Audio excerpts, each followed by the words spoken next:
Friends, ఇప్పుడే అందిన వార్త 1000 కోట్లతో దొరికిన సీఎం తీవ్ర కోపంలో హైకమాండ్ అంటూ వార్తలు అయితే వినిపిస్తున్నాయండి. దీనికి సంబంధించి వివరాలు చెప్పడానికి వీడియో చేయడం జరుగుతుంది. వీడియోని స్కిప్ చేయకుండా పూర్తిగా చూడండి, అప్పుడే మీకు కంప్లీట్ ఇన్ఫర్మేషన్ అయితే అర్థమవుతుంది. ఇంకెవరైనా ఛానల్ సబ్స్క్రైబ్ చేయకుండా వీడియోస్ ఉన్నారు, దయచేసి ఈ ఛానల్ సబ్స్క్రైబ్ చేసుకొని బెల్ ఐకాన్ ఆప్షన్ ట్యాప్ చేయండి. ఇటువంటి ఇంపార్టెంట్ ఇన్ఫర్మేషన్ మిస్ అవ్వకుండా మీ ఫోన్ నోటిఫికేషన్ రూపంలో వస్తుందండి. చాలా మంది చూస్తున్నారు కానీ లైక్ చేయడం లేదండి. దయచేసి లైక్ చేయండి, ఇన్ఫర్మేషన్ అందరూ రీచ్ చేసిన వారు అవుతాం. లైక్ చేయకుండా వీడియోలో కనుక వచ్చినట్లయితే, కాంగ్రెస్ నేతృత్వంలో తెలంగాణ ప్రభుత్వం వడ్ల సేకరణ, బియ్యం సేకరణలో 1000 కోట్ల కుంభకోణానికి పాల్పడిందని భారత రాష్ట్ర సమితి బీఆర్ఎస్ వర్కింగ్ ప్రెసిడెంట్ కేటీఆర్ ఆరోపించారు.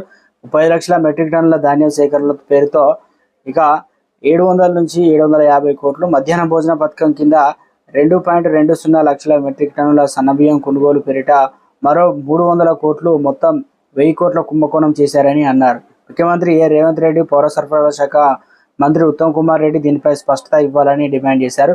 సిట్టింగ్ జడ్జితో న్యాయ విచారణ జరపాలని డిమాండ్ చేశారు. సివిల్ సప్లై శాఖలో జరిగిన కుంభకోణంలో సీఎం రేవంత్ రెడ్డి, మంత్రి ఉత్తమ్ కుమార్ రెడ్డికి ప్రమేయం ఉందని కేటీఆర్ ఆరోపించారు. ఇక హైదరాబాద్లో బీఆర్ఎస్ కేంద్ర కార్యాలయం తెలంగాణ భవన్లో ఏర్పాటు చేసిన విలేకరుల సమావేశంలో కేటీఆర్ మాట్లాడుతూ కాంగ్రెస్ పార్టీ ప్రభుత్వ ఖజానాను లూటు చేస్తుందని ఆరోపించారు.